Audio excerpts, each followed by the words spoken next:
Shivaji Rao Gaikwad.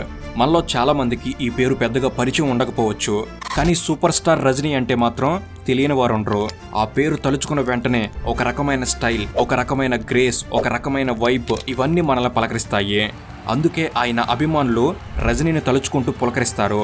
Bus కండక్టర్గా పనిచేస్తున్న Shivaji Rao Gaikwad super star రజనీకాంత్గా మారాడన్న విషయం మనలో చాలా మందికి తెలుసు. కానీ అలా మారేందుకు ఆయన పడిన కష్టం, ఎదుర్కొన్న నష్టం, ఆయనకి ఎదురైన అనుభవాలు, ఎదుర్కొన్న అవమానాలు ఇవేమీ చాలా మందికి తెలియవు. సినిమాలో చిన్న క్యారెక్టర్ ఆర్టిస్ట్గా అవకాశం రావాలన్నా మేలిమి ఛాయ, మెరిసిపోయే కళ్ళు, చక్కటి ఆహార్యం, చూడముచ్చటైన రూపం ఇలాంటి లక్షణాలన్నీ ఉండాలి. కానీ పుట్టుకతోనే నల్లని శరీరం, మెల్లకన్ను, ఒంటి నిండా పొగరు, క్షణికావేశం ఇలాంటి అవలక్షణాలన్నీ శివాజీరావు గైక్వాడ్లో ఉండేవి. అలాంటి ఒక వ్యక్తికి సినిమా అవకాశం రావడమే గగనం అనుకుంటే ఆ అవకాశాన్ని అందిపుచ్చుకొని సూపర్ స్టార్ రజనీకాంత్ అంచెలంచెలుగా ఎదుగుతూ గగనానికి సమానమైన స్థాయికి చేరుకున్నాడు. రజనీ స్టైల్కి ప్రపంచమే ఫిదా అయింది. నిజానికి రజనీ స్టైల్ని ఫాలో అవ్వరు, ఆయన స్టైల్ని సెట్ చేస్తారు. రజనీ ఏం చేసినా దానికో స్టైల్ ఉంటుంది. సిగరెట్ వెలిగించిన, కళ్ళజోడు పెట్టుకున్న షర్ట్ను వెనక్కన్నా, నడిచిన, డైలాగ్ చెప్పిన, డ్యాన్స్ చేసిన, ఫైట్ చేసిన ఇవేం లేకుండా ఆయన నిల్చున్నా కూడా దానికి ఒక స్టైల్ ఉంటుంది. అందుకే అందం, అభినయం ఇవేమీ రజనీలో లేవన్న విషయాన్ని కోట్లాది మంది అభిమానులు పట్టించుకోవడం ఎప్పుడో మానేశారు. అందుకే రజనీ వయసు 75 సంవత్సరాలకు దగ్గరలో ఉన్నా కూడా ఆయన ఇంకా సినిమాలు తీస్తూనే ఉన్నారు. ఆ సినిమాల్లో చూసేందుకు ప్రేక్షకులు ఎగబడుతూనే ఉన్నారు, క్యూలో నిలబడుతూనే ఉన్నారు. రజనీకాంత్ గారిని తమిళ సినిమాకు మాత్రమే పరిమితం చేస్తే పొరపాటు చేసినట్టే. ఎందుకంటే ఇండియన్ సినీ సూపర్ స్టార్ అన్న స్థానాన్ని చిరస్మరణీయం చేసుకున్న నటుడు రజనీకాంత్ గారు. అందుకే రజనీ నిజ జీవిత ప్రస్థానాన్ని ఈ వీడియోలో పూర్తిగా తెలుసుకునే ప్రయత్నం చేద్దాం. అసలు రజనీకాంత్ ఎవరు? శివాజీరావు గైక్వాడ్ రజనీకాంత్గా ఎలా మారాడు? ఎందుకని రజనీకి ఇంత క్రేజ్ ఏర్పడింది? రజనీ పడిన కష్టాలేంటి? రజనీ ఎదుర్కొన్న అవమానాలేంటి? జపాన్, ఇండోనేషియా, మలేషియా, సింగపూర్లలో రజనీకి ఉండే క్రేజ్ ఎలాంటిది? 7-10 వయసులో కూడా రజనీ ఆ ఎనర్జీని ఎలా మెయింటైన్ చేస్తున్నారు? ఇలా రజనీకాంత్ గారి జీవితానికి సంబంధించిన ప్రతి ఒక్క ఆసక్తికరమైన విషయాన్ని ఏది మిస్ కాకుండా మనం ఈ వీడియోలో చూద్దాం. అండ్ మీకు ఒక చిన్న ప్రశ్న, రజనీకాంత్ గారి సినిమాల్లో మీకు నచ్చిన మూవీ ఏమిటి? అలాగే మీకు నచ్చే డైలాగ్ ఏమిటి? తప్పకుండా కామెంట్స్లో షేర్ చేసుకోండి. అండ్ ఇలాంటి మరెన్నో ఇన్ఫర్మేటివ్ వీడియోస్ని మీ కొరకు తెచ్చేందుకు మీ సపోర్ట్గా ఈ వీడియోకి జస్ట్ లైక్ చేయండి చాలు. సో లేట్ చేయకుండా let's get into the video.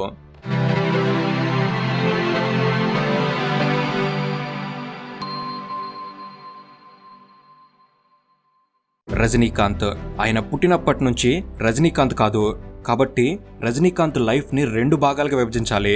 ఒకటి శివాజీరావు గైక్వాడ్గా ఉన్నప్పుడు, 2 రజనీకాంత్ అయినప్పుడు. కాబట్టి ముందుగా శివాజీరావు గైక్వాడ్ గురించి మాట్లాడుకుందాం. 1950 డిసెంబర్ 12న మైసూర్ రాష్ట్రంలో స్థిరపడ్డ మరాఠీ కుటుంబంలో శివాజీరావు గైక్వాడ్ గారు జన్మించారు. ఆయన తండ్రి గారి పేరు రామోజీరావు గైక్వాడ్. వీరు పోలీస్ కానిస్టేబుల్గా పనిచేసేవారు. ఇక వీరి మొత్తం కుటుంబంలో 4 పిల్లల్లో శివాజీరావు చిన్నవాడు. అయితే శివాజీ పుట్టినప్పుడు నల్లని శరీర ఛాయతో, మెల్లకనుతో జన్మించాడు. ఆ కుటుంబంలో ఇలాంటి పోలికలతో ఎవరూ పుట్టలేదు. దాంతో అందరూ శివాజీని చిన్నచూపు చూడటం మొదలుపెట్టారు. కానీ ఆయన తల్లి మాత్రం శివాజీని అల్లారు ముద్దుగా చూసుకునేది. అందరూ హేళన చేస్తున్నారని, అయినప్పటికీ తన కొడుకు అందరికన్నా గొప్పవాడు కావాలని, ఆయనకు ఛత్రపతి శివాజీ పేరు పెట్టాలని ఆమె పట్టుపట్టింది. దాంతో ఆ తల్లి కోరిక మేరకు శివాజీరావు గైక్వాడ్ అనే పేరు పెట్టారు. 1956లో రామోజీరావు గైక్వాడ్ గారు కానిస్టేబుల్గా రిటైర్ అవ్వడంతో ఇక ఆ కుటుంబం బెంగళూరుకు వచ్చి బెంగళూరులో ఇల్లు కట్టుకొని అక్కడే స్థిరపడ్డారు. చిన్నతనం నుంచి తల్లి పెంపకంలో అల్లారు ముద్దుగా పెరిగిన శివాజీకి 9 ఏళ్ల వయసులో ఉన్నప్పుడే తన తల్లి మరణించడంతో శివాజీ ప్రపంచం ఒక్కసారిగా మారిపోయింది. తన తండ్రితో పాటు 2 అన్నలు, ఒక అక్క వీరంతా ఉన్నా కూడా శివాజీని అప్పటి వరకు జాగ్రత్తగా చూసుకున్న తన తల్లి లేకపోవడం అనేది ఆయన జీవితాన్ని పూర్తిగా మార్చేసింది. ఇక బెంగళూరులోని గవీపురం గవర్నమెంట్ ప్రైమరీ స్కూల్లో ప్రైమరీ ఎడ్యుకేషన్ పూర్తి చేశారు. కానీ శివాజీ రాను రాను మొండిగా, మొరటగా మారిపోయాడు. విపరీతమైన అల్లరి, తోటి వాళ్ళను కొట్టడం, సరిగ్గా చదవకపోవడం ఇలాంటివన్నీ అలవాటయ్యాయి. క్రికెట్, ఫుట్బాల్, బాస్కెట్బాల్ లాంటి ఆటలు ఆడుతూ చదువును కూడా పూర్తిగా వదిలేశారు. ఆ క్రమంలో తన చుట్టూ ఉండే పోకిరీలతో పరిచయాలు ఏర్పడ్డాయి. దాంతో అడ్డగోలుగా ఇష్టం వచ్చినట్టు బట్టలు వేసుకోవడం, గుండీలు తీసి ఛాతి కనిపించేలా రోడ్ల మీద తిరగడం లాంటివి చేసేవాడు. రాత్రులు ఇంటికి రాకపోవడం, గొడవలు చేయడం ఇలాంటివన్నీ చూసి శివాజీకి క్రమశిక్షణ రావడం కోసం అప్పర్ ప్రైమరీ ఎడ్యుకేషన్ కోసం రామకృష్ణ మఠంలో ఆయన తండ్రి చేర్పించారు. ఇక రామకృష్ణ మఠంలో ఉన్నంతకాలం శివాజీ క్రమశిక్షణతో ఉండేవాడు. చరిత్ర గురించి తెలుసుకోవడం, వేదాలను, హిందూ గ్రంథాలను చదవడం ఇలాంటివన్నీ చేయడంతో శివాజీలో భక్తిభావం కలిగింది. వీటితో పాటు రామకృష్ణ మఠంలో ఉన్నప్పుడు శివాజీ నాటకాల్లో నటించడం లాంటివి చేసేవాడు. అలా శివాజీ జీవితానికి నటన పరిచయం అయింది. ఎక్కువగా పౌరాణిక పాత్రల్లో నటించేవాడు. అయితే శివాజీ రామకృష్ణ మఠంలో చేరిన తర్వాత కూడా పోకిరి వేషాలని పూర్తిగా వదిలేలేదు. చదువు పూర్తయిన తర్వాత మళ్ళీ అవే అల్లరిచిల్లర వేషాలు వేస్తూ స్నేహితులతో కలిసి గొడవలు, కొట్లాట్లు ఇవన్నీ మళ్ళీ సదా మామూలు విషయాలయ్యాయి. దాంతో శివాజీ కుటుంబం అంతా ఆయన్ను విసుక్కునేది. టీనేజ్లో బెంగళూరులో ఉన్న సమయంలో శివాజీ తన ఫ్రెండ్స్తో కలిసి ఒక అమ్మాయిని టీజ్ చేసినందుకు ఒకరోజు రాత్రి అంతా పోలీస్ స్టేషన్లో తన్నులు తినాల్సి వచ్చింది. ముఖ్యంగా ఆ రోజు పోలీస్ స్టేషన్లో శివాజీ ప్రవర్తించిన తీరు, వేసుకున్న బట్టలు, ఆ అవతారం ఇవన్నీ చూసి పోలీసులు శివాజీని ఎక్కువగా కొట్టారు. అలా ఆ రాత్రి అంతా ఇంటికి రాలేదు. ఎందుకని ఇంట్లో వాళ్ళు ప్రశ్నిస్తే ఫ్రెండ్ పెళ్లికి వెళ్ళామని అబద్ధం చెప్పాడు. ఒకరోజు బార్లో మద్యం తాగుతూ ఎదురుగా కూర్చున్న వ్యక్తిని అకారణంగా కొట్టి చాలా పెద్ద న్యూసెన్స్ చేశాడు. అసలు ఆ వ్యక్తిని ఎందుకు కొట్టామని అడిగితే వాడు నా వైపు అద్దులో చూస్తున్నాడు, అందుకే కొట్టానని చెప్పాడు. అవతలి వారు తన చూసే చూపు కాస్త అటు ఇటుగా అనిపించినా గొడవకు దిగేంత షార్ట్ టెంపర్లో ఉండేవాడు. ఇలాంటి సంఘటనలు బట్టి శివాజీ క్యారెక్టర్, యాటిట్యూడ్ కుర్రతనంలో ఎలా ఉండేదో మనం అర్థం చేసుకోవచ్చు. దాంతో శివాజీ పోకిరి వేషాలను చూసి ఆయన తండ్రి ఎంతో బాధపడేవాడు. ఒకరోజు శివాజీ తండ్రి రామోజీరావు గైక్వాడ్ గారు శివాజీను టైపింగ్ నేర్చుకునేలా ఒప్పించి బెంగళూరులో ఒక ఇన్స్టిట్యూట్కి పంపించారు. కానీ టైపింగ్ ఇన్స్టిట్యూట్లో ఎక్కువ కాలం ఉండలేకపోయాడు. టైపింగ్ ఇన్స్టిట్యూట్లో ఉన్న క్యారమ్ బోర్డుని సైతం దొంగతనం చేసి తన ఫ్రెండ్స్తో కలిసి ఆడుతూ టైంపాస్ చేసేవాడు.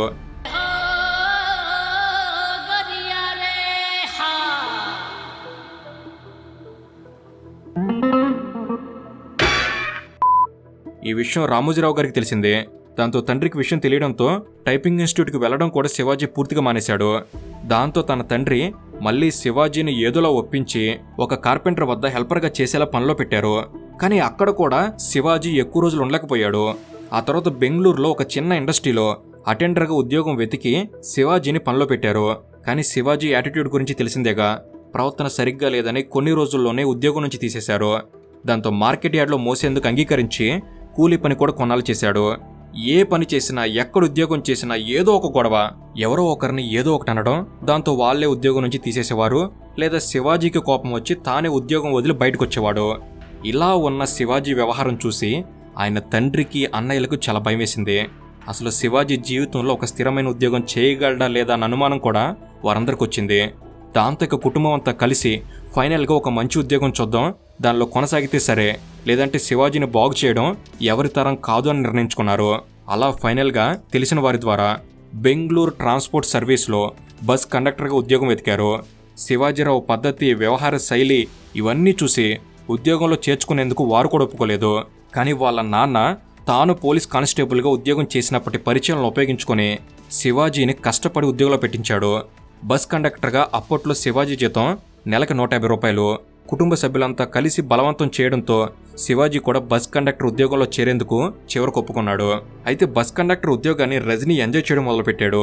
అప్పటి వరకు చేసిన ప్రతి ఉద్యోగంలో కార్పెంటర్ వద్ద హెల్పర్గా కావచ్చు, లేదా ఇండస్ట్రీలో అటెండర్ కావచ్చు, లేదా మూటలు మోసే కూలీ పని కావచ్చు, ఈ ఉద్యోగాల్లో శారీరక శ్రమనో లేదా ఎవరో ఒకరి కింద తలంచుకొని పనిచేయాల్సి రావడం లాంటివి ఉండేవి. కానీ బస్ కండక్టర్ ఉద్యోగం అలా కాదు.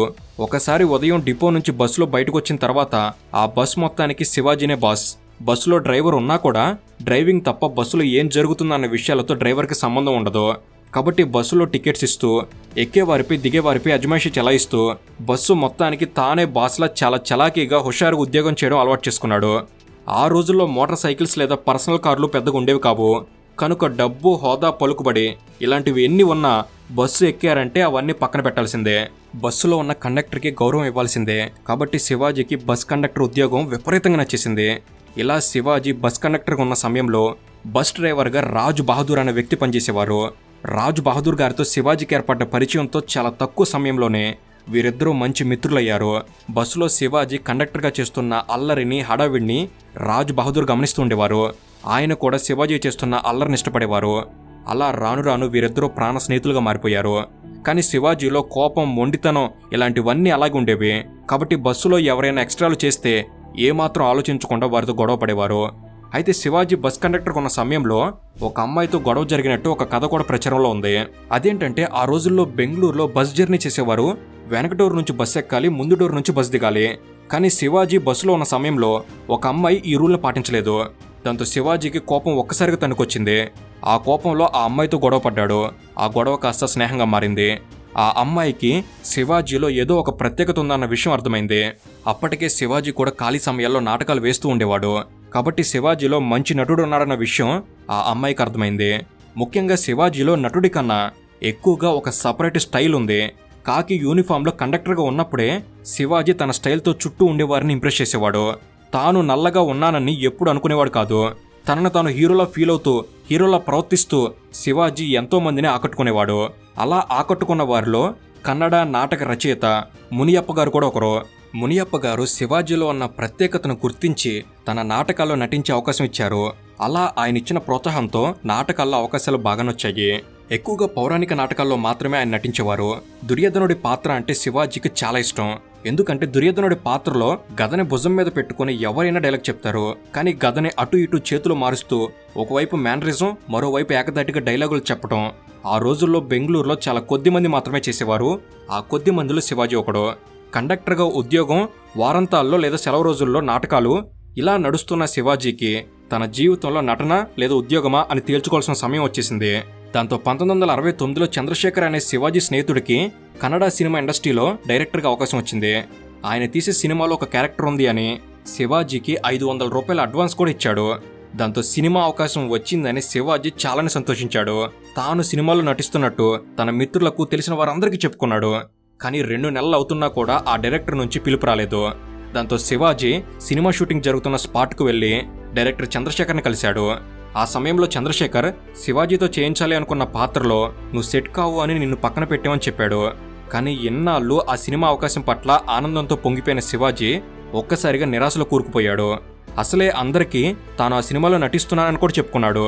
కాబట్టి ఈ విషయాలన్నీ శివాజీలో విపరీతమైన నిరాశకు కారణమయ్యాయి. శివాజీ బాధపడుతున్న సమయంలో తన స్నేహితుడు రాజ్ బహదూర్ ఓదార్చారు. సినిమాల్లో నటించాలని శివాజీలో ఉన్న కోరికని రాజ్ బహదూర్ అర్థం చేసుకున్నారు. ఈ సంఘటన జరిగిన కొన్ని రోజుల్లోనే రాజ్ బహదూర్ గారికి ఒక అడ్వర్టైజ్మెంట్ కనిపించింది. చెన్నైలో south Indian film and commerce council వారు నటనలో ఆసక్తి ఉన్నవారికి ఆడిషన్ నిర్వహించి చెన్నైలో 2 సంవత్సరాల పాటు ట్రైనింగ్ ఇస్తున్నట్టు పేపర్లో యాడ్ ఇచ్చారు. ఈ అడ్వర్టైజ్మెంట్ చూసిన రాజ్ బహదూర్ గారు శివాజీకి చెప్తే శివాజీ ఒప్పుకోలేదు. ఎందుకంటే ట్రైనింగ్ మొత్తం చెన్నైలో ఉంటుంది. చెన్నైలో 2 సంవత్సరాల పాటు ఉండాలి అంటే ఆ రోజుల్లో శివాజీ మీద చాలా పెద్ద ఆర్థిక భారం పడుతుంది. బెంగళూరులోనైతే ఎలాగోలా మేనేజ్ చేయొచ్చు, కానీ చెన్నైలో కాబట్టి శివాజీ కూడా ఒప్పుకోలేదు. కానీ రాజ్ బహదూర్ గారు మాత్రం వదిలిపెట్టలేదు. ముందైతే అప్లై చెయ్యి, నువ్వు సెలెక్ట్ అయితే అప్పుడు ఆలోచిద్దామని చెప్పి శివాజీని యాక్టింగ్ ఇన్స్టిట్యూట్కి అప్లై చేసేలా ఒప్పించారు. కానీ ఆ సమయంలో ఆ అప్లికేషన్ ఫామ్ మీద అంటించడానికి 3 ఫోటోలు కావాలి. శివాజీ దగ్గర ఆ ఫోటోలు లేవు. అప్పటికప్పుడు ఫోటోలు దిగేందుకు డబ్బులు కూడా లేవు. ఆ సమయంలో రాజ్ బహదూర్ గారు తన సొంత డబ్బుతో శివాజీని స్టూడియోకి తీసుకెళ్లి ఫోటోలు తీయించి ఆ అప్లికేషన్ ఫామ్ ఫిల్ చేసి చెన్నైకి పంపారు. రాజ్ బహదూర్ గారు శివాజీరావు మీద పెట్టుకున్న నమ్మకం ఏమాత్రం తప్పుకోలేదు. కొన్ని రోజుల తర్వాత చెన్నైలోని యాక్టింగ్ ఇన్స్టిట్యూట్ నుంచి ఇంటర్వ్యూకు రమ్మని లెటర్ వచ్చింది. ఎప్పుడైతే ఆ లెటర్ వచ్చిందో శివాజీ ఆలోచనలో పడ్డాడు. చెన్నై వెళ్లేందుకు అంగీకరించలేదు. సినిమాల్లో అవకాశాలు రాకపోతే సినిమా కోసం ఉద్యోగాన్ని వదులుకోవడం అవసరమా అన్న సందిగ్ధం శివాజీలో మొదలైంది. కానీ రాజ్ బహదూర్ గారు మాత్రం ఒప్పుకోలేదు. ఉద్యోగం పోకుండా నేను చూసుకుంటా, ముందైతే ఇంటర్వ్యూకి వెళ్ళు, నీకు నెల నెలా ఖర్చులకు అవసరమైన డబ్బు నేను పంపిస్తాను అని ధైర్యం చెప్పారు. రాజ్ బహదూర్ గారు ఇచ్చిన ధైర్యం, ప్రోత్సాహం రెండూ శివాజీని బెంగళూరు నుంచి చెన్నై వచ్చేలా చేశాయి. 1971లో శివాజీతో పాటు మద్రాస్ ఫిల్మ్ ఇన్స్టిట్యూట్లో ట్రైనింగ్ కోసం దాదాపుగా మరో 40 మంది ఇంటర్వ్యూకి వచ్చారు. అలా వచ్చిన వారిలో కేవలం 6 మాత్రమే సెలెక్ట్ చేశారు. అలా సెలెక్ట్ అయిన వారిలో శివాజీ కూడా ఒకడు. ఇక మద్రాస్ ఫిల్మ్ ఇన్స్టిట్యూట్లో యాక్టింగ్ కోర్సుకి సెలెక్ట్ అయిన తర్వాత చెన్నైలో శివాజీకి అసలైన కష్టాలు మొదలయ్యాయి. రాజ్ బహదూర్ గారు నెల నెల 200 రూపాయలు పంపించేవారు. ఇక చెన్నైలో శివాజీ పడిన కష్టాలు అన్నీ ఇన్ని కావు. హాస్టల్లో రూమ్ కావాలంటే 75 రూపాయలు కట్టాలి. అలాంటి సమయంలో శివాజీ హాస్టల్ కిచెన్లో పడుకునేందుకు అనుమతి ఇవ్వాలని అడిగి నెల నెల 50 రూపాయలు ఇచ్చేవాడు. బెడ్డు, రూము ఇవేం ఉండేవి కావు. రాత్రుల్లో ఆ కిచెన్లో పడుకునేందుకు మాత్రమే శివాజీ డబ్బులు ఇచ్చేవాడు. ఇక ఉదయం శివాజీ నిద్రలేవడం కన్నా ముందే కిచెన్లో వంటలు మొదలయ్యేవి. దాంతో బలవంతంగా నిద్రలేచి అక్కడి నుంచి బయటికి రావాల్సి వచ్చేది. చెన్నై వచ్చిన కొత్తలో ఫిల్మ్ ఇన్స్టిట్యూట్ క్లాసులు లేని సమయంలో బెంగళూరు వెళ్లి కండక్టర్ ఉద్యోగం చేసుకునేవారు. అలా చాలా కాలం బెంగళూరు, చెన్నై మధ్య తిరుగుతూ అటు ఉద్యోగం ఇటు ట్రైనింగ్ రెండూ మెయింటైన్ చేశారు. ఇలా కొంతకాలం అయిన తర్వాత చెన్నై నుంచి బెంగళూరుకి తరచుగా వెళ్లడం సాధ్యం కాలేదు. దాంతో కండక్టర్గా తనకొస్తున్న జీతం పూర్తిగా ఆగిపోయింది. ఆర్థిక కష్టాలు మరింత ఎక్కువయ్యాయి. అలాంటి సమయంలో రాజ్ బహదూర్ గారు తన వద్ద ఉన్న గోల్డ్ చైన్ని శివాజీకి ఇచ్చి అత్యవసర సమయంలో దీన్ని అమ్ముకొని అవసరం తీర్చుకొని చెప్పారు. రాజ్ బహదూర్ గారు ఇచ్చిన ఆ గోల్డ్ చైన్ని కొన్ని రోజుల్లోనే అమ్మేయాల్సి వచ్చింది. అయితే ఫిల్మ్ ఇన్స్టిట్యూట్లో శివాజీతో పాటు మరో 5 మాత్రమే ఉండేవారు. వీరంతా శివాజీలానే అష్ట కష్టాలు పడుతూ ఉండేవారు. వారిలో రఘునందన్ అనే వ్యక్తి ఉండేవారు. చెన్నైలో ఒక హోటల్ మేనేజర్తో రఘునందన్కి పరిచయం ఉండేది. దాంతో రఘునందన్ రాత్రిపూట ఆ హోటల్ వాచ్మెన్గా పనిచేసేవాడు. ఆ పరిచయాన్ని ఉపయోగించుకొని వారంతా ఆ హోటల్లో తక్కువ ధరకు భోజనం చేసేలా, అది కూడా నెలకు ఒకసారి డబ్బులు ఇచ్చేలా మాట్లాడుకున్నారు.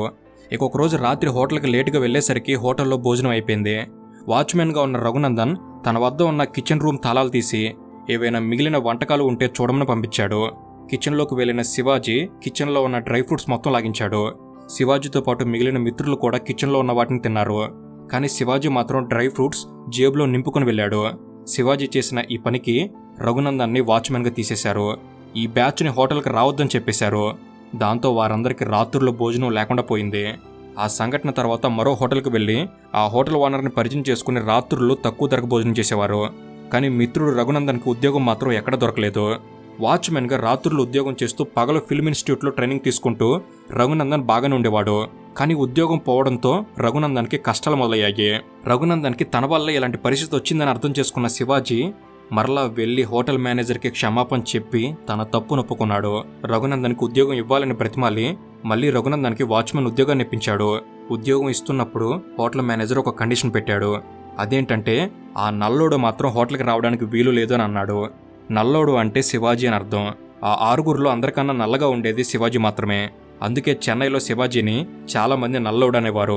ఇక రఘునందన్కు ఉద్యోగం వచ్చిన తర్వాత శివాజీ దగ్గర తినేందుకు డబ్బులు లేని సమయంలో హోటల్లో మిగిలిపోయిన ఫుడ్ని రఘునందన్ కవర్లో పెట్టి శివాజీకి పంపించిన సందర్భాలు చాలా ఉన్నాయి. ఇక ఆ 6 అశోక్ అనే మిత్రుడు కూడా ఉండేవాడు. అతను కూడా శివాజీకి సహాయం చేసేవాడు. ఒకానొక సమయంలో ఆ కష్టాలు భరించలేక బెంగళూరు వెళ్ళిపోదామని అనుకున్న శివాజీని అశోక్ ఆపేశాడు. తను చెన్నైలో ఉన్నానంటే దానికి కారణం అశోకేనని శివాజీ చాలా సందర్భాల్లో చెప్పాడు. ఇలా చెన్నైలో కష్టాలు పడుతూనే ఫిల్మ్ ఇన్స్టిట్యూట్లో ట్రైనింగ్ కొనసాగించాడు. ఫిల్మ్ ఇన్స్టిట్యూట్లో ఉన్నప్పుడు ఒకరోజు బాలచంద్ర గారు అక్కడికి వచ్చారు. ఆ సమయంలో శివాజీ సిగరెట్తో స్టైల్గా డైలాగ్ చెప్పిన విధానం ఆయనకి బాగా నచ్చింది. వెంటనే బాలచంద్ర గారు తన ఆఫీస్కి రమ్మని పిలిచారు. ఇలా పిలుపు వచ్చిన వెంటనే శివాజీ బాలచంద్ర గారి ఆఫీస్కి వెళ్ళాడు. శివాజీ నడక, హావభావాలు ఇవన్నీ బాలచంద్ర గారికి నచ్చాయి. బాలచంద్ర గారు శివాజీలో ఉన్న ప్రత్యేకతల్ని ఒక్కొక్కటిగా టెస్ట్ చేయడం మొదలుపెట్టారు. శివాజీ కూడా తనకు తెలిసిన డైలాగుల్ని, తాను నేర్చుకున్న నటనని బాలచంద్ర గారికి చూపించారు. 1973లో ఇదంతా జరిగింది. అయితే బాలచంద్ర గారు శివాజీని తమిళ్ నేర్చుకోమని సలహా ఇచ్చారు. తమిళ్ వస్తేనే సినిమాల్లో అవకాశం ఉంటుందని చెప్పడంతో తమిళ్ నేర్చుకోవడం తప్పనిసరి అయింది. రాజ్ బహదూర్ గారు తమిళ్ బాగా మాట్లాడేవారు. కాబట్టి బెంగళూరు వెళ్లి రాజ్ బహదూర్ గారి వద్ద తమిళ్ నేర్చుకున్నారు. కేవలం 15 రోజుల్లోనే తమిళ్ చాలా వరకు నేర్చుకున్నారు. తాను నేర్చుకున్న తమిళ్తో కేవలం 15 రోజుల్లోనే బాలచంద్ర గారిని కలవడంతో ఆయన ఆశ్చర్యపోయారు. 15 రోజుల్లో తమిళ్ నేర్చుకోవడం సాధ్యమా అంటే శివాజీకి సాధ్యమే. ఎందుకంటే గత 2 సంవత్సరాలుగా ఆయన చెన్నైలోనే ఉంటున్నారు.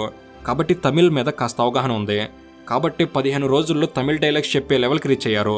దాంతో బాలచంద్ర గారు తాను తీయబోతున్న సినిమాలో శివాజీకి పాత్రను కన్ఫర్మ్ చేశారు. శివాజీ ఆహార్యం, రంగు ఇవన్నీ చూస్తే హీరోగా మాత్రం ఎవరో అవకాశం ఇవ్వరు. కాబట్టి బాలచంద్ర గారు కూడా అదే చేశారు. శివాజీకి తగ్గట్టుగా ఉండే తాగుబోతు క్యారెక్టర్ ఇచ్చారు. బాలచంద్ర గారు శివాజీకి తాగుబోతు క్యారెక్టర్ ఇచ్చారంటే శివాజీరావు పర్సనాలిటీ ఆ రోజుల్లో ఎంత భయంకరంగా ఉండేదో అర్థం చేసుకోవచ్చు. ఇక 1973లో షూటింగ్ మొదలైన ఈ సినిమా పేరు అపూర్వ రాంగంగల్. ఆ సినిమా షూటింగ్ సమయంలో బాలచంద్ర గారు శివాజీ పేరును మార్చాలని చెప్పారు. శివాజీని పిలిచి, ఇండస్ట్రీలో శివాజీ గణేషన్ గారు ఉన్నారు కాబట్టి శివాజీ అనే పేరు చెప్పగానే ఆయన గుర్తొస్తారు. కాబట్టి స్క్రీన్ నేమ్గా ఏదైనా మంచి పేరు ఉండాలని సలహా ఇచ్చారు. బాలచంద్ర గారు మేజర్ చంద్రకాంత్ అనే సినిమాని అప్పటికి తీశారు. ఆ సినిమా సూపర్ హిట్ అయింది. కాబట్టి శివాజీకి ముందుగా చంద్రకాంత్ అనే పేరును సూచించారు. అయితే శివాజీ ఆలోచిస్తున్న సమయంలోనే శ్రీకాంత్ అనే పేరును కూడా శివాజీకి చెప్పారు. పేర్ల విషయంలో కూడా శివాజీ ఆలోచనలు పడ్డ సమయంలో బాలచంద్ర గారు రజనీకాంత్ అనే పేరును సూచించారు. రజనీకాంత్ అనే పేరు యూనిక్గా ఉంది. కాబట్టి బాలచంద్ర గారు కూడా రజనీకాంత్ అనే పేరు పెట్టుకో, నీకు కలిసి వస్తుందని సలహా ఇచ్చారు. అవకాశం ఇచ్చిన వ్యక్తి ఇస్తున్న సలహాని శివాజీ కాదనలేకపోయాడు. దాంతో రజనీకాంత్ అనే పేరుకే ఓకే చెప్పాడు. అలా ఆ క్షణం నుంచి శివాజీరావు కాస్త రజనీకాంత్ అయ్యాడు. కాబట్టి ఇక్కడి నుంచి మన రజనీకాంత్ లైఫ్ ఎలా ఉండేదో చూద్దాం. రజనీ జీవితంలో మారింది పేరు మాత్రమే. క్యారెక్టర్, యాటిట్యూడ్, బిహేవియర్ ఇవన్నీ అలానే ఉన్నాయి.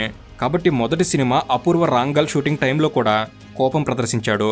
డైరెక్టర్ బాలచంద్ర గారు చెప్పినట్టు నటించకపోయేసరికి ఆయన రజనీ మీద కోపడ్డారు. దాంతో ఆవేశం ఆపుకోలేక సినిమాను వదిలేద్దాం అని అనుకున్నారు. ఆ సమయంలో మిత్రుడు అశోక్ సర్ది చెప్పడంతో రజనీ వెనక్కి తగ్గాడు. అయితే ఆ మొదటి సినిమా షూటింగ్ టైంలోనే బెంగళూరు ట్రాన్స్పోర్ట్ సర్వీస్ నుంచి ఒక లెటర్ వచ్చింది. ఆ లెటర్లో ఏమనుందంటే ఉద్యోగంలో చేరకపోతే డిస్మిస్ చేస్తామని ఉంది. దాంతో వెంటనే బెంగళూరు వెళ్లి డిపో మేనేజర్ని కలిసి కొంతకాలం సమయం ఇవ్వండి, ఇప్పుడిప్పుడే సినిమా అవకాశాలు వస్తున్నాయి, భవిష్యత్తులో అవకాశాలు రాకపోతే మళ్ళీ కండక్టర్గా ఉద్యోగం చేసుకోవాలనుకుంటున్నానని రిక్వెస్ట్ చేశాడు. నిజానికి ఇక్కడ జరిగింది ఏంటంటే ఆ లెటర్ అనుకున్న టైం కన్నా లేటుగా రజనీకి అందింది. రజనీ తిరిగి వెళ్లి రిక్వెస్ట్ చేసే టైంకి రజనీని కండక్టర్ ఉద్యోగం నుంచి డిస్మిస్ చేశారు. విషయం తెలిసిన వెంటనే రజనీ చాలా బాధపడ్డాడు. కానీ చేసేదేం లేక అప్పటి వరకు తన పేరును ఉన్న పీఎఫ్ సేవింగ్స్ని తీసుకుని బెంగళూరుకు వచ్చాడు. జేబులో 830 రూపాయల పీఎఫ్ మాత్రమే ఉంది. ఈ డబ్బుతో మళ్లీ చెన్నై వచ్చి సినిమా అవకాశాలు వెతుక్కోవడం తప్ప రజనీకి మరో మార్గం లేదు. ఇలా చెన్నై వచ్చిన తర్వాత ఒక ప్రొడక్షన్ మేనేజర్ ద్వారా కన్నడ సినిమాలో అవకాశం వచ్చింది. 2 రోజుల పాటు షూటింగ్ కూడా చేశారు. కానీ శివాజీ నల్లగా ఉన్నాడని ఆ సినిమాని మధ్యలోనే ఆపేసి మరో నటుడిని పెట్టుకున్నారు. నల్లగా ఉన్న కారణంగా కన్నడ సినిమా ఇండస్ట్రీ నుంచి రజనీ ఎదుర్కొన్న అవమానం ఇది. ప్రతి అవమానం ఒక అవకాశాన్ని తెచ్చిపెడుతుంది అని రజనీ అంటూ ఉండేవారు. ఎందుకంటే ఈ అవమానం జరిగిన కొన్ని రోజుల్లోనే కథా సంగమం అనే కన్నడ సినిమాలో విలన్ క్యారెక్టర్ చేసే అవకాశం వచ్చింది. ఆ క్యారెక్టర్ కోసం ముందుగా అంబరీష్ గారికి అడ్వాన్స్ కూడా ఇచ్చారు. కానీ రజనీ రూపురేఖలు చూసి విలన్ పాత్రకు సరిగ్గా సరిపోతాడని అంబరీష్ గారిని ఒప్పించి మరి ఆ పాత్రలో నటించేందుకు రజనీకి అవకాశం ఇచ్చారు. ఇంత కష్టంగా అవకాశం వస్తే ఎవరైనా శ్రద్ధగా ఉపయోగించుకుంటారు. కానీ రజనీ మాత్రం ఒరిజినల్ క్యారెక్టర్ నుంచి ఇంకా పూర్తిగా బయటపడలేదు. కాబట్టి మైసూర్లో షూటింగ్ జరుగుతున్న సమయంలో ఒకరోజు అర్ధరాత్రి తాగి వచ్చి హోటల్ గేట్ దూకాడు. దొంగ అనుకుని వాచ్మెన్ పట్టుకునేసరికి వాచ్మెన్ మీద దాడి చేశాడు. రజనీ వాచ్మెన్ కొడుతుంటే హోటల్ స్టాఫ్ అంతా వచ్చి రజనీని కొట్టడం స్టార్ట్ చేశారు.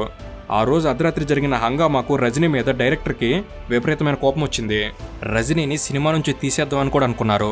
కానీ అప్పటికే సగం షూటింగ్ పూర్తి కావడం వల్ల తప్పనిసరిగా రజనీని కొనసాగించాల్సి వచ్చింది. రజనీ ఆ యాటిట్యూడ్తో సినిమాల్లో ఇక ఎదగలేడని అందరూ అనుకున్నారు. కానీ 1976లో రిలీజ్ అయిన ఆ సినిమాతో రజనీకి మంచి గుర్తింపు వచ్చింది.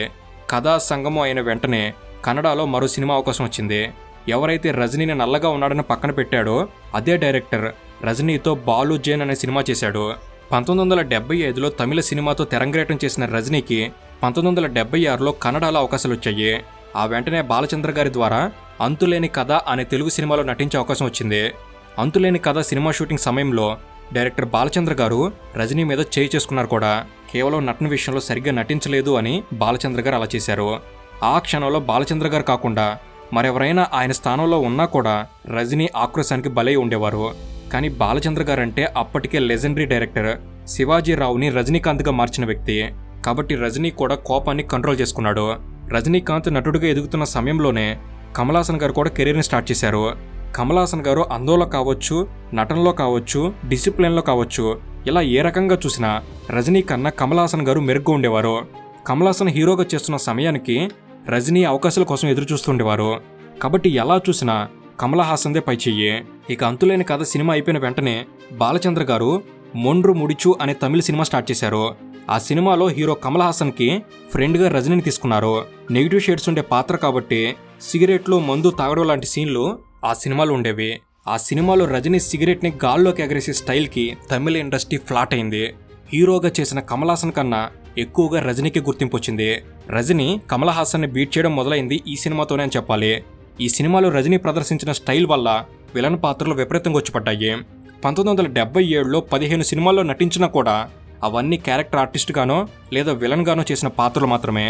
అలా మొదట్లో తమిళ్, తెలుగు, కన్నడ 3 భాషల్లో మొత్తం 26 సినిమాలు చేసిన తర్వాత 1978లో వచ్చిన బైరని అనే తమిళ సినిమా ద్వారా రజనీకి హీరోగా అవకాశం వచ్చింది. మొదటి సినిమాకే తన స్క్రీన్ నేమ్ రజనీకాంత్ ముందు సూపర్ స్టార్ అనే టైటిల్ని కూడా యాడ్ చేసుకున్నాడు. అలా 1978లో రజనీకాంత్ గారు సూపర్ స్టార్ రజనీ అయ్యారు. ఇక రజనీ సినిమా ప్రస్థానం గురించి ఎంత ప్రస్తావించినా తక్కువే అవుతుంది. బెంగళూరులోనే మరాఠీ కుటుంబంలో జన్మించిన రజనీ కన్నడ, తెలుగు, తమిళ భాషల్లో తన అదృష్టాన్ని పరీక్షించుకొని ఆఖరికి తమిళ ప్రజలకు ఆరాధ్య దైవంగా మారిపోయాడు. సినిమా వాళ్ళని, రాజకీయ నాయకుల్ని దైవ సమానంగా భావించే తమిళ జనాల గుండెల్లో రజనీ సంపాదించుకున్న చోటుని ఎవరూ భర్తీ చేయలేరు. అలా అని రజనీకాంత్ గారిని ఒక తమిళ సినిమాకు మాత్రమే పరిమితం చేస్తే అది చాలా పెద్ద పొరపాటు అవుతుంది. హీరో అంటే రంగు, అందం, అభినయం ఇవే హీరో లక్షణాలు అన్నట్టు హీరోకు ఉండాల్సిన లక్షణాలని ముందు తరం సెట్ చేసి పెట్టారు. అలాంటి సమయంలో రజనీ నల్లని శరీర ఛాయతో ప్రతి ఒక్క సామాన్యుడు తను రజనీలో ఊహించుకునేలా రజనీ కామన్ మ్యాన్స్ హీరో అయ్యాడు. హీరోగా రజనీ ఏం చేసిన స్టైల్గానే ఉంటుంది. కాదు, రజనీ ఏం చేసినా దాన్ని స్టైల్గానే భావించాలి. కాదు కూడదు అంటే రజనీ ఒప్పుకున్నా ఆయన అభిమానులు మాత్రం ఒప్పుకోరు. మేం కూడా ఒప్పుకోం, అది వేరే విషయం. రజనీకి సంబంధించిన సినిమాల ప్రస్తావన వస్తే ఏదని చెప్పాలి, ఎన్నని చెప్పాలి. 1980 నుంచి ఇండస్ట్రీలో రజనీ రూల్ స్టార్ట్ అయిందని చెప్పాలి. బిల్లా, కాళీ, అందా కానూన్, తిల్లు ముల్లు, శ్రీ రాఘవేందర్, మిస్టర్ భరత్, మన్నన్, అన్నామల్లై, తలపతి, భాష, పెదరాయుడు, ముత్తు, అరుణాచలం, బాబా, చంద్రముఖి, శివాజీ, రోబో, కబాలి, కాలా, జైలర్ లేదా ఈ మధ్య వచ్చిన కూలీ వరకు రజనీ మార్క్ సినిమా వచ్చిందంటే హిట్ టు ఫ్లాప్తో సంబంధం ఉండదు. అందుకే ఫ్లాప్ సినిమా పేర్లు కూడా ప్రస్తావించడం జరిగింది. ఇవి కేవలం పాపులర్ సినిమాలు మాత్రమే, ప్రస్తావించిన సినిమాలు వందల్లో ఉన్నాయి. ఎందుకంటే 2025 ఆగస్టు 15 నాటికి మొత్తం రజనీకాంత్ గారి సినిమా ప్రయాణం 50 వసంతాల మైలురాయిని అందుకుంది. ప్రస్తుతం ఆయన వయసు 75కు దగ్గరలో ఉన్నా ఆయన ఇంకా హీరోగా కొనసాగుతూనే ఉన్నారు. రజనీ సినిమా రిలీజ్ అవుతుంది అంటే ఏ హీరో అయినా రేస్ నుంచి తప్పుకోవాల్సిందే. రజనీ లాంటి నటుడిని హీరో అని అనలేం, ఆయన్ని సూపర్ హీరో అనాల్సిందే. ఎందుకంటే రజనీ సినిమాల్లో ఏం చేసినా దానికి లాజిక్తో సంబంధం ఉండదు. అక్కడ రజనీ ఉన్నాడన్న మ్యాజిక్ మాత్రమే ఆడియన్స్ని లాజిక్ గురించి ఆలోచించుకుని ఉండేలా చేస్తుంది. 75 ఏళ్ల వయసు వచ్చినా కూడా రజనీలో గ్రేస్ ఏమాత్రం తగ్గలేదు. ఆయన గతంలో లాగా డాన్స్ చేయడం, ఫైట్ చేయడం ఎప్పుడూ ఆపేశారు. రోబో సినిమాలో ఐశ్వర్య మాత్రమే డాన్స్ చేస్తుంది. రజనీ కేవలం అటు ఇటు నడుస్తాడంతే. అయినా అభిమానులు అవేం పట్టించుకోరు. రజనీ వాకింగ్ స్టైల్ని చూస్తూ రజనీ డాన్స్ చేయడం లేదన్న విషయాన్ని అభిమానులు మర్చిపోతారు. సినిమా చూస్తున్నప్పుడు ఇలాంటి విషయాల్ని ఒకరిద్దరు గుర్తించినా దాన్ని క్వశ్చన్ చేసే సాహసం ఎవరూ చేయరు. ఒకానొక సమయంలో రజనీ సినిమాలో నటించడం మానేస్తున్నాను అని ప్రకటిస్తే తమిళనాడులో అభిమానులు రోడ్డు మీదకు వచ్చి ధర్నాలు చేశారు. అభిమానుల కోరిక మేరకు రజనీ తన నిర్ణయాన్ని వెనక్కి తీసుకోక తప్పలేదు. ఇక తమిళనాట ఏ రాజకీయ నాయకుడైనా, ముఖ్యమంత్రి స్థాయి వ్యక్తి అయినా రజనీ వస్తే లేచి నుంచోల్సిందే. తమిళనాడులో రజనీ మెప్పు కోసం రాజకీయ పార్టీలు తాతాలాడుతూ ఉంటాయి. ఎందుకంటే రజనీకున్న ఫ్యాన్ బేస్ అలాంటిది. రజనీ ఒక్కడిని ఆకట్టుకుంటే చాలు, కోట్ల మంది అభిమానుల ఓట్లు మన ఖాతాలో ఉన్నట్టే అనేది అక్కడ రాజకీయ పార్టీల అభిప్రాయం. ఈ రాజకీయ పార్టీల దూరంతో విసిగిపోయిన రజనీ 70 ఏళ్ల వయసులో తానే రాజకీయాల్లోకి వస్తున్నట్టు ప్రకటించి పార్టీ పేరును కూడా డిక్లేర్ చేశారు. కానీ ఆయన వయసు, ఆరోగ్యరీత్యా కుటుంబ సభ్యులు అడ్డు చెప్పడంతో రజనీ రాజకీయ ప్రయాణాన్ని ప్రారంభించకముందే ఆపేయాల్సి వచ్చింది. రజనీ తన రాజకీయ నిర్ణయాన్ని ఒక 10 సంవత్సరాల ముందే ప్రకటించుంటే తమిళ రాజకీయ ముఖ చిత్రం పూర్తిగా మారిపోయి ఉండేది. ఇక రజనీ చేసే సేవా కార్యక్రమాల గురించి కూడా ప్రస్తావించాలి. అభిమానులకు అండగా ఉండటంలో రజనీ ఎప్పుడూ ముందుండేవాడు. చారిటీలను ఏర్పాటు చేసి కొన్ని వేల మంది అభిమానులను ఆదుకున్నారు. జీవితంలో తన సినిమాల్లోకి రావడానికన్నా ముందు తనకు సహాయం చేసిన ప్రతి ఒక్కరికి పేరు పేరున సహాయం చేసి వారి రుణం తీర్చుకునే ప్రయత్నం చేశారు. ముఖ్యంగా రజనీ చెన్నై వచ్చిన కొత్తలో తనకు నెల డబ్బులు పంపించిన రాజ్ బహదూర్ గారికి రజనీ ఏ సహాయం చేసినా ఆయన దాన్ని స్వీకరించలేదు. రాజ్ బహదూర్ గారు చేసిన మేలుని రజనీ ఎప్పటికీ మర్చిపోలేదు. ప్రతి సంవత్సరం మారువేషంలో బెంగళూరు వెళ్లి రాజ్ బహదూర్ గారితో ఒక రోజంతా గడపడం రజనీకి అలవాటు. రజనీ ఎంత ఎత్తుకెదిగినా తన మూలాల్ని మాత్రం ఎప్పుడూ మర్చిపోలేదు. ఎంత ఎదిగినా ఒదిగి ఉండటం రజనీకి అలవాటు. తాను అనుభవిస్తున్న ఆస్తి, అంతస్తు, పేరు, కీర్తి ఇవన్నీ అభిమానులు ఇచ్చినవే అని తన తదనంతరం తన ఆస్తి అంతా చారిటీలకే చెందేలా వీలునామా రాసిన గొప్ప వ్యక్తి రజనీ. రజనీ జీవిత ప్రయాణం నుంచి నేర్చుకోవాల్సిన పాఠాలు చాలా ఉన్నాయి.